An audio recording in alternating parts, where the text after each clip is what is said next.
ನಮಸ್ಕಾರ. ಓಂ ವಿಶ್ವಕರ್ಮ ಪರಬ್ರಹ್ಮಣೇ ನಮಃ.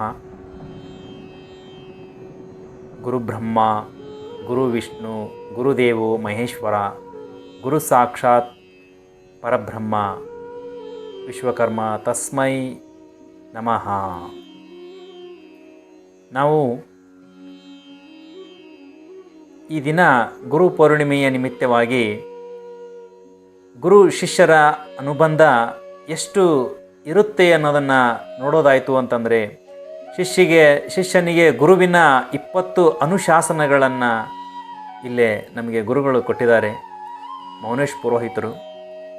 ಆ ಒಂದು ಪ್ರತಿಯೊಂದನ್ನು ಕೂಡ 20 ಅನುಶಾಸನಗಳು ಕೂಡ ಇಲ್ಲಿರ್ತಕ್ಕಂಥದ್ದು.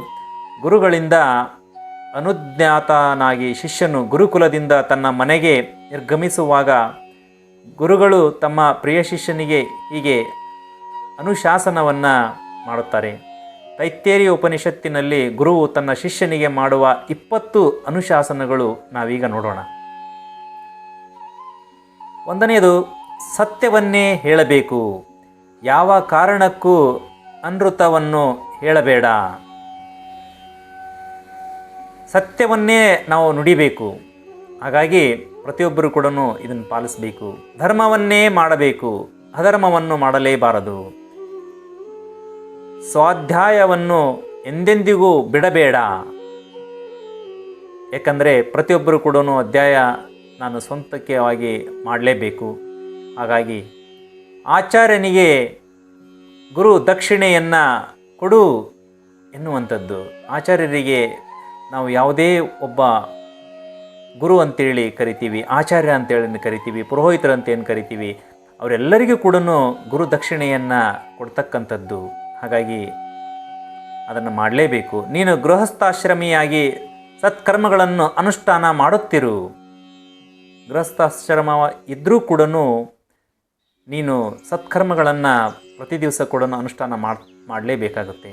ಸತ್ಯ ಧರ್ಮಗಳಿಂದ ಎಂದೆಂದಿಗೂ ಚ್ಯುತನಾಗಬೇಡ. ಸ್ವಾಧ್ಯಾಯ ಪ್ರವಚನಗಳನ್ನು ತಪ್ಪದೇ ಅನುಷ್ಠಾನ ಮಾಡುತ್ತಿರು. ದೇವ ಪಿತೃಕರ್ಮಗಳನ್ನು ಎಂದೆಂದಿಗೂ ಬಿಡಬೇಡ. ತಾಯಿ, ತಂದೆ, ಆಚಾರ್ಯ, ಅತಿಥಿಗಳನ್ನು ಗೌರವದಿಂದ ಪೂಜಿಸು. ಅನಾಚಾರದಿಂದ ತುಂಬ ದೂರವಿರುವವನಾಗು. ಇದು ಆಚಾರವಂತರಿಗೆ ಇರ್ತಕ್ಕಂಥದ್ದು. ಪ್ರತಿಯೊಬ್ಬರಿಗೂ ಕೂಡ ಆಚಾರ ವಿಚಾರಗಳನ್ನು ನಾವು ಮಾಡ್ತಾ ಹೋಗಿದ್ದೇ ಆಯ್ತಪ್ಪ ಅಂತಂದರೆ ಪ್ರತಿಯೊಬ್ಬರಿಗೂ ಕೂಡ ಒಂದು ಗೌರವ ಸೂಚಕವಾಗಿ ಇರ್ತಕ್ಕಂಥದ್ದು. ಹಾಗಾಗಿ ಅನಾಚಾರದಿಂದ ತುಂಬ ದೂರವಿರುವನಾಗು. ಸತ್ಕರ್ಮಾಚರಣೆಯನ್ನೇ ಶ್ರದ್ಧೆಯಿಂದ ಮಾಡುತ್ತಿರು. ಪ್ರತಿ ದಿವಸ ನಾವು ಇಂಥ ಆಚರಣೆಗಳನ್ನು, ಸತ್ಕರ್ಮಾಚರಣೆಯನ್ನು ಶ್ರದ್ಧೆಯಿಂದ ಮಾಡ್ತಿರಲೇಬೇಕು. ಗುರು ಹಿರಿಯರನ್ನು ಶ್ರದ್ಧಾ ಗೌರವದಿಂದ ಪೂಜಿಸುತ್ತಿರು. ಮಾಡುವ ದಾನವನ್ನು ಶ್ರದ್ಧೆಯಿಂದ ಮಾಡು. ನಾವು ಯಾರಿಗಾದರೂ ಕೂಡ ದಾನ ಅಂತೇಳಿ ಕೊಡೋದಿತ್ತು ಅಂತಂದರೆ, ನೀವು ಅವರಿಗೇನಾದರೂ ಕೂಡ ಒಂದು ಮಾತು ತುಚ್ಛವಾಗಿ ಮಾತಾಡಿ ನೀವು ಆ ದಾನವನ್ನು ಕೊಟ್ಟಿದ್ದೇ ಆಯಿತು ಅಂತಂದರೆ ಅದು ಖಂಡಿತವಾಗಿ ಕೂಡ ಅದು ಶ್ರೇಯಸ್ಸಲ್ಲ. ಹಾಗಾಗಿ ದಾನವನ್ನು ಮಾಡಬೇಕು ಅಂತಂದರೆ ಅಶ್ರದ್ಧೆಯಿಂದ ದಾನವನ್ನು ಮಾಡಬೇಡ ಅಂತ ಹೇಳ್ತಕ್ಕಂಥದ್ದು. ಅಶ್ರದ್ಧೆಯಿಂದ ದಾನವನ್ನು ಮಾಡಿದ್ದೇ ಆಯ್ತಪ್ಪ ಅಂತಂದರೆ ನೀ ಮಾಡಿದಂಥ ದಾನ ನಿನಗೆ ಅದರ ಪುಣ್ಯ ತಲುಪೋದೇ ಇಲ್ಲ ಅಂತಲೇ ಹೇಳ್ಬೋದು. ಸಂಪತ್ತಿಗೆ ತಕ್ಕಂತೆ ದಾನವನ್ನು ಮಾಡು, ಜಿಪುಣತನವನ್ನು ಮಾಡಬೇಡ. ಸಂಪತ್ತಿಗೆ ತಕ್ಕಂತೆ ದಾನವನ್ನು ಮಾಡು. ಒಂದು 100 ರೂಪಾಯಿ ದುಡ್ತಾ ಇರ್ತಕ್ಕಂಥ ವ್ಯಕ್ತಿ ಅವನಿಗೆ ಅಷ್ಟಕ್ಕೆ ಸೀಮಿತವಾಗಿ ಅವನಿಗೆ ಎಷ್ಟು ಸಾಧ್ಯನೋ ಅಷ್ಟು ಸಂಪತ್ತಿಗೆ ತಕ್ಕಂತೆ ದಾನವನ್ನು ಮಾಡ್ತಾನೆ. ಅದೇ ವ್ಯಕ್ತಿ ಮುಂದೆ ಅವನಿಗೆ ಸಿರಿ ಸಂಪತ್ತು ಬಂದಾಗ ಆಗ ಏನು ದಾನವನ್ನು ಮಾಡ್ತಿದ್ನೋ ಅಷ್ಟೇ ಮಾಡಿದ ಅಂತಂದರೆ ಅದು ಜಿಪುಣತನ ಅಂತಲೇ ಹೇಳ್ಬೋದು. ಅವನು ಒಂದು 100 ರೂಪಾಯಿ ದುಡಿತಕ್ಕಂಥ ವ್ಯಕ್ತಿ 1000 ರೂಪಾಯಿಗೆ ದುಡಿತಾ ಇದ್ದಾನೆ ಅಂತಂದರೆ ಆ ವ್ಯಕ್ತಿ ಅದಕ್ಕೆ ತಕ್ಕಂತೆ ಆ ದಾನವನ್ನು ಮಾಡಬೇಕು. ಆ ಸಂಪತ್ತಿಗೂ ಕೂಡ ಅದಕ್ಕೆ ಒಂದು ಶ್ರೇಯಸ್ಸು, ಆ ಒಂದು ಪುಣ್ಯ ತಲುಪುತ್ತೆ ಅಂತಲೇ ಹೇಳ್ಬೋದು. ಸಾತ್ವಿಕರಾದ ಹಿರಿಯರ ಮಾರ್ಗದರ್ಶನವನ್ನು ಅನುಸರಿಸುತ್ತಿರು. ಪ್ರತಿಯೊಬ್ಬ ಹಿರಿಯರ ಸ್ನೇಹಿತರ ಮಾರ್ಗವನ್ನು, ಸಾತ್ವಿಕರಾದ ಹಿರಿಯರನ್ನು ನಾವು ಅನುಸರಿಸಬೇಕು. ನೀನು ಧರ್ಮಾನುಷ್ಠಾನಪರನಾಗಿ ಸದಾಚಾರ ಸಂಪನ್ನರಾಗಿವರು. ಅಧರ್ಮಿಷ್ಠರ ಸಹವಾಸವನ್ನು ಮಾಡಬೇಡ, ಧಾರ್ಮಿಕರ ಸನ್ಮಾರ್ಗವನ್ನೇ ಅನುಸರಿಸುತ್ತಿರು. ಇಷ್ಟು ಮಾಡುತ್ತಾ ನೀನು ಗೃಹಸ್ಥಾಶ್ರಮಿಯಾಗಿ ಸುಖವಾಗಿರು ಎಂದು ಗುರು ಶಿಷ್ಯರ ಸಂಬಂಧವನ್ನು ಈ ರೀತಿ 20 ಅನುಶಾಸನಗಳನ್ನು ಮಾಡಿರ್ತಕ್ಕಂಥದ್ದು. ಹಾಗಾಗಿ ಪ್ರತಿಯೊಬ್ಬರೂ ಕೂಡ ಇದನ್ನು ತಿಳ್ಕೊಳ್ಳೇಬೇಕು. ಗುರು ಶಿಷ್ಯನಿಗೆ ಈ ಒಂದು ಎಲ್ಲವನ್ನು ತಿಳಿಸಿ ಹೇಳಿಕೊಟ್ಟಿರ್ತಕ್ಕಂಥದ್ದು. ಗುರು ಶಿಷ್ಯರ ಸಂಬಂಧದೊಳಗಡೆ ಗುರು ಅಂತಂದರೆ ಯಾವ ಮಗು ಈ ಭೂಮಿಗೆ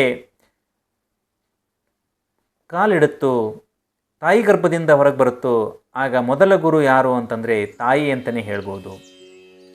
ತಾಯಿ ಮೊದಲ ಗುರುವಾಗಿ, ನಂತರ ತಂದೆ ಗುರುವಾಗಿ ಬೆಳೀತಾನೆ ಎಲ್ಲ ಶಾಲೆಗೆ ಅಂತೇಳಿ ಹಾಕಿದಾಗ ಶಾಲಾ ದಿನಗಳಲ್ಲಿ ಕೂಡ ಅಲ್ಲಿ ಪಾಠ ಮಾಡ್ತಾ ಇರ್ತಕ್ಕಂಥ ಎಲ್ಲ ಗುರುಗಳು, ಗುರುಮಾತೆಗಳು ಎಲ್ಲರಿಗೂ ಕೂಡ ಅಲ್ಲಿ ಬರ್ತಕ್ಕಂಥದ್ದು.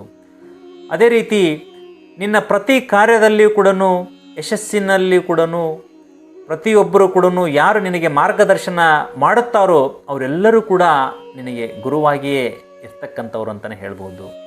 ಹಾಗಾಗಿ ಪ್ರತಿಯೊಬ್ಬರು ಕೂಡ ನಿನ್ನ ವಿದ್ಯೆಗೆ, ನಿನಗೆ ಮುನ್ನುಡಿ ಯಾರು ಬರೀತಾರೋ, ನಿನಗೆ ವಿದ್ಯೆಗೆ ನಿನಗೆ ಬೆನ್ನೆಲುಬೆಗೆ ಯಾರು ನಿಲ್ಲುತ್ತಾರೋ, ನಿನ್ನ ವಿದ್ಯೆಗೆ ಯಾರೆಲ್ಲ ಸಹಕಾರಿಯಾಗಿರ್ತಾರೋ ಅವರೆಲ್ಲರಿಗೂ ಕೂಡ ಗುರುವಿನ ಸ್ಥಾನದಲ್ಲೇ ಬರ್ತಕ್ಕಂಥವ್ರು ಅಂತಲೇ ಹೇಳ್ಬೋದು.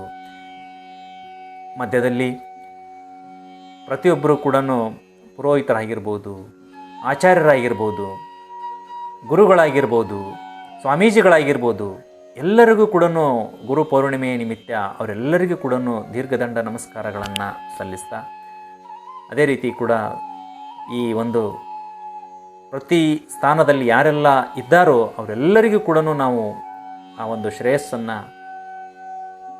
ಏನಿದೇನೋ ಪ್ರತಿಯೊಬ್ಬರಿಗೂ ಕೂಡ ಕಾರಣೀಭೂತರಾದಂಥ ಎಲ್ಲ ಗುರು ವೃಂದಕ್ಕೂ ಕೂಡ ನಾನು ಈ ಗುರು ಪೌರ್ಣಿಮೆಯ ನಿಮಿತ್ತ ಎಲ್ಲರಿಗೂ ಕೂಡ ನಮಸ್ಕಾರವನ್ನು ಸಲ್ಲಿಸ್ತಾ, ಆ ಒಂದು ಗುರುಸ್ತೋತ್ರಂ ಬಗ್ಗೆ ಮೌನೇಶ್ ಪುರೋಹಿತರು ತುಂಬ ಅದ್ಭುತವಾಗಿ ಆ ಗುರುಸ್ತೋತ್ರವನ್ನು ಹೇಳಿದ್ದಾರೆ. ಆ ಗುರುಸ್ತೋತ್ರವನ್ನು ನಾವೆಲ್ಲರೂ ಕೂಡ ಕೇಳೋಣ. ಆ ಗುರುಸ್ತೋತ್ರವನ್ನು ಪ್ರತಿನಿತ್ಯವೂ ಕೂಡ ಮಕ್ಕಳಿಗೆ ಹೇಳಿಸಬೇಕು, ಮಕ್ಕಳಿಗೆ ಇದನ್ನು ಕೇಳಿಸಬೇಕು. ಹಾಗಾಗಿ ಈ ಗುರುಸ್ತೋತ್ರವನ್ನು ನೀವು ಮಕ್ಕಳಿಗೆ ತಿಳಿಸಿ, ಆನಂತರ ಕೇಳಿಸಿ ಅಂತ ಹೇಳ್ತಾ, ಯಾರೆಲ್ಲ ಮಕ್ಕಳಿಗೆ ಮಾತ್ರ ಅಲ್ಲ, ಪ್ರತಿನಿತ್ಯ ಮನೆಯಲ್ಲಿರ್ತಕ್ಕಂಥ ಪ್ರತಿಯೊಬ್ಬರಿಗೂ ಕೂಡ ವಿಚಾರವಂತರು, ಆಚಾರವಂತರು ಅಂತ ಏನು ಕರಿತೀವಿ, ಎಲ್ಲರಿಗೂ ಕೂಡ ಇದನ್ನು ತಿಳಿಸೋಣ.